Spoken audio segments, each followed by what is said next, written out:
nailed outside the cabin window read 31 degrees Celsius.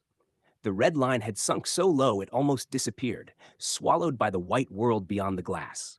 Frost traced delicate patterns across the corners of the window pane, and the wind scraped against the wooden walls like an animal searching for a way inside. Caleb Turner had lived through 12 winters in the remote interior of Alaska, and he knew what that number meant. It meant exposed skin froze in minutes. It meant engines failed. It meant mistakes turned fatal. He pulled on his thick gloves and stepped outside anyway. The silence of 31 degrees Celsius. The world was pure white. Snowdrifts swallowed fences and buried fallen logs. Pine trees stood heavy with ice, their branches bowed in surrender. Even sound felt frozen, trapped under layers of stillness. Caleb wasn't supposed to be outside long.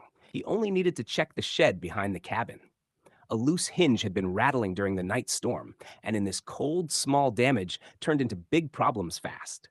The air burned his lungs as he walked. He had once lived in the noisy streets of Shop Seattle, running a small repair shop with his older brother. But after his brother passed away unexpectedly, the city felt suffocating. Every street corner carried a memory. Every sound reminded him of something gone. So he left. He bought land no one else wanted, too cold, too isolated, too unforgiving, and built a cabin from scratch. The cold didn't ask questions. The snow didn't remind him of anything, or so he had believed. A shape in the snow. Halfway to the shed, Caleb stopped. There, near the edge of the tree line, something dark broke the endless white. At first, he thought it was a fallen branch, or debris blown in by the storm. Then it moved, just slightly. Caleb changed direction immediately. With every step closer, his heart sank. It was a goat, a small mountain goat, its thick white coat matted with ice, blending almost completely into the snow except for its curved horns and dark eyes.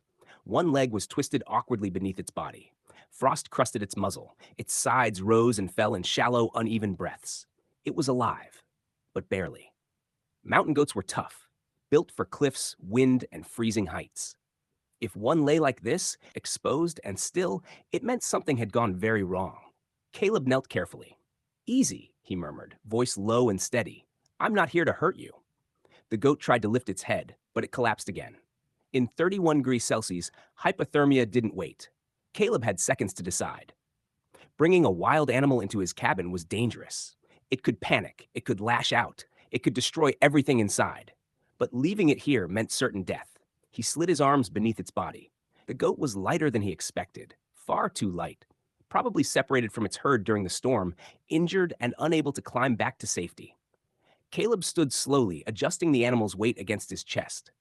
The wind howled louder, as if protesting, but he turned toward the cabin, fighting the cold. Inside, the cabin glowed orange from the wood stove. Caleb shut the door with his foot and laid the goat near the fire, not too close. Sudden heat could shock a freezing body. He removed his gloves and examined the injured leg. It wasn't broken, sprained badly, maybe twisted during a fall. The hoof was swollen, but the bone felt intact. "That's good," he whispered. He warmed water slowly, soaking a cloth and pressing it gently against frozen patches of fur. Ice melted into droplets that soaked into the blankets he placed around the animal. The goat's eyes fluttered open. Dark, alert, afraid. Caleb moved slowly, speaking in a calm, steady tone. He'd learned long ago that animals listened more to rhythm than words. "You're stubborn," he said quietly. "That's good. Stay stubborn." He mixed a small portion of grain and dried vegetables he stored for winter emergencies. At first, the goat refused. For nearly an hour, Caleb sat beside it, simply existing in the same space. Finally, the goat nibbled. A small bite, then another. It wasn't much, but it was life choosing to stay. A name in the firelight. The first night was the hardest. Caleb barely slept. Every hour he checked the goat's breathing. He kept the fire steady. He adjusted the blankets. He monitored the leg for swelling. At some point before dawn, he realized something strange. The goat was watching him, not wildly, not panicked, just watching. "You need a name," he muttered, rubbing tired eyes. He studied the curved horns, the quiet strength in those dark eyes. "Atlas," he decided, because even broken, the animal carried something heavy with dignity. Atlas blinked slowly, as if accepting it. Days of healing. Over the next week, Atlas grew stronger. The first time the goat stood, its legs trembled violently. Caleb stayed close but didn't touch unless necessary. Trust had to be earned. He created a small enclosed area inside the cabin so Atlas wouldn't injure himself. He adjusted his routines around feeding times. He even began talking more, something he hadn't done in years. He told Atlas about Seattle, about the repair shop, about his brother. You would have liked him, Caleb said one evening. He believed everything could be fixed. Atlas chewed quietly, listening. Outside, the temperature stayed below 25 degrees Celsius. Inside, something warmed beyond the fire. The moment of fear. On the 10th day, Atlas panicked. A sudden crack of ice from the roof startled him. He bolted across the cabin, knocking over a chair and slamming into the wall. Caleb moved carefully, hands raised, voice calm. It's okay. It's just the cold talking. Atlas's breathing slowed. After a long moment, he stepped closer to Caleb instead of away.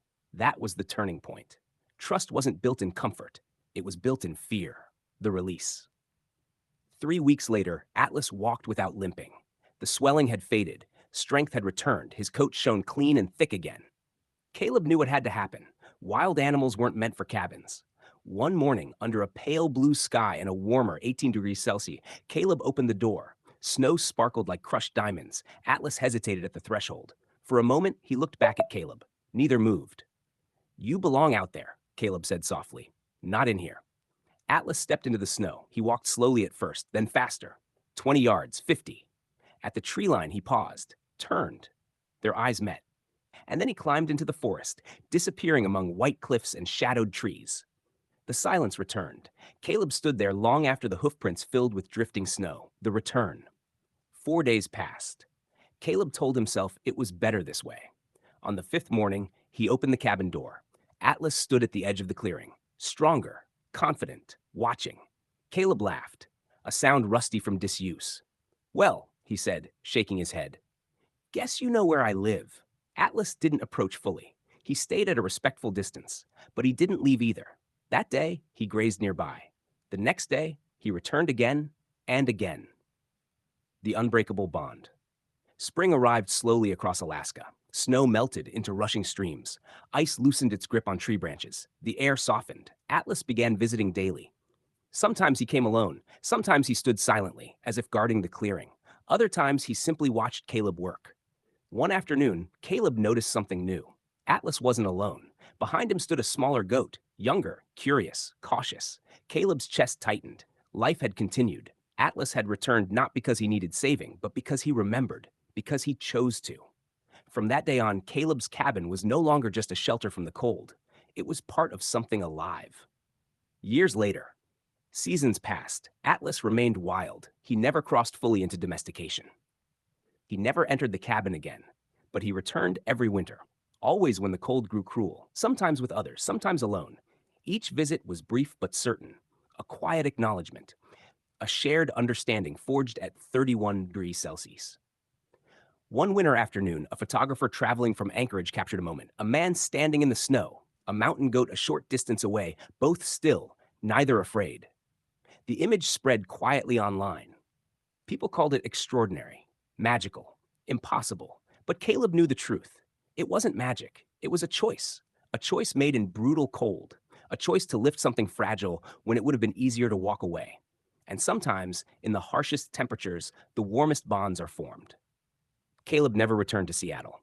He didn't need to, because one winter morning at 31 degrees Celsius, he rescued a dying goat. And in doing so, he rescued something inside himself. An unbreakable bond had formed, not of ownership, not of control, but of trust. And in the endless coldest in nearly 2 decades, in the remote stretches outside Fairbanks, thermometers dipped below 35 degrees Celsius for days at a time. Pipes burst, engines froze, even the ravens seemed quieter. Caleb Turner had survived worse, but this winter would test him in a different way. A knock in the night. It happened in late January. Atlas hadn't visited in 3 days, unusual during heavy cold. Caleb tried not to worry. Wild animals followed rhythms humans didn't understand. That night, the wind battered the cabin like a living force. Around midnight, Caleb heard something. A dull thud against the outer wall. He froze. Another thud, then a faint scrape. Heart pounding, he grabbed his lantern and rifle, not to shoot, but to be ready. Out here, predators roamed freely. Wolves, lynx, occasionally even a wandering bear. He opened the door carefully. The wind slapped him hard. And there, half collapsed beside the porch, lay Atlas. But he wasn't alone. A smaller goat, likely his grown offspring from the previous spring, stood nearby, panicked and pacing. Atlas's side was streaked with blood. Not much, but enough.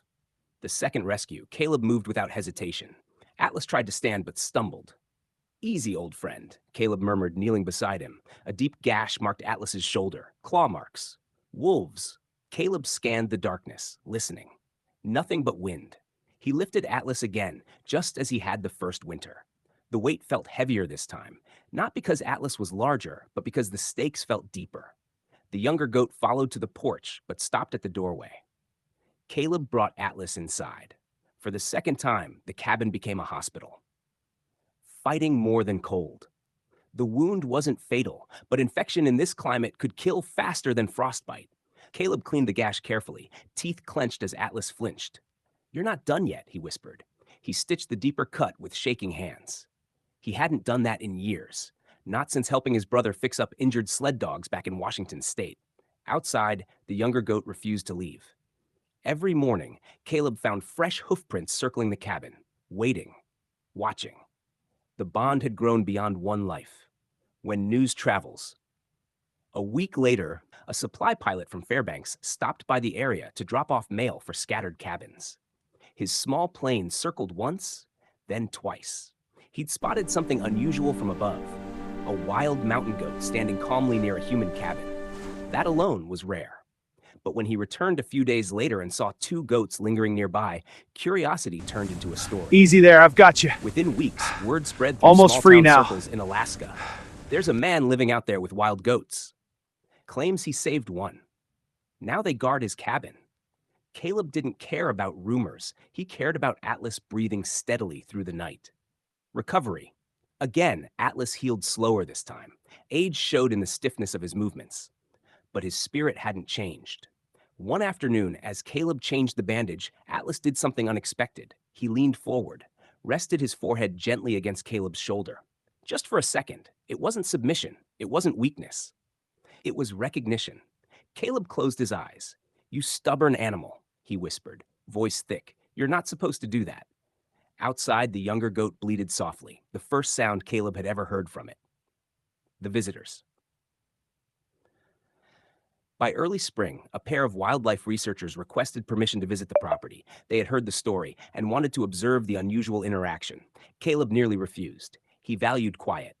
But something inside him, something Atlas had awakened, chose differently. When the researchers arrived, they were stunned. Atlas stood calmly 20 yards away. The younger goat grazed nearby. Neither showed signs of fear. One of the researchers whispered, "This isn't domestication. This is memory." They took photos, careful notes, and left with more questions than answers. Within months, an article circulated online. A man, a mountain goat, and a winter at 31 degrees Celsius. It wasn't sensational. It was simple, and that's what made it powerful. The storm that changed everything. Late the following winter, the harshest storm Caleb had ever seen rolled in. Winds reached dangerous speeds. Visibility dropped to zero. Temperatures plunged again to 31 degrees Celsius.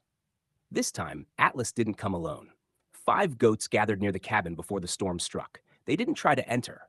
They simply stayed close. Caleb understood. The cabin wasn't just warmth. It was safety. He reinforced the shed, spreading hay beneath it for shelter. The goats moved inside willingly. For 2 days, the storm raged. For 2 days, Caleb checked on them, breaking ice from water buckets, sharing what feed he could spare. The bond had expanded. It was no longer between man and goat. It was between survival and trust. A different kind of family. Years passed. Atlas grew older, his steps slowed, but every winter he returned first. Always first. One early morning, just before sunrise, Caleb stepped outside and found Atlas waiting. Alone. Caleb knew. There's a stillness animals carry when the end approaches. Atlas didn't seem injured, just tired. They stood together in the pale light, breath rising in soft clouds. Caleb stepped forward slowly. Atlas didn't move away. For the first time since that night long ago, Caleb touched him without urgency. Just a gentle hand along his thick fur. "Thank you," Caleb whispered. Atlas exhaled softly. Later that day, Atlas lay down near the tree line and did not rise again. The legacy. The younger goats continued visiting for years. The clearing remained a place of gathering, but Atlas had been the bridge, the first to trust, the first to return, the one who proved that even in the harshest wilderness, something gentle could survive. Caleb buried him beneath a tall pine overlooking the valley. No marker, no sign, just memory. The photograph that lasted. One final image taken by a passing photographer from Anchorage would later hang in a small gallery. A man standing in snow, an aging mountain goat beside him. The caption read, "Trust at 31 degrees Celsius." People saw wilderness. They saw resilience. But Caleb saw something else. He saw the morning he chose not to walk away. What the cold couldn't take. Caleb never remarried, never left Alaska.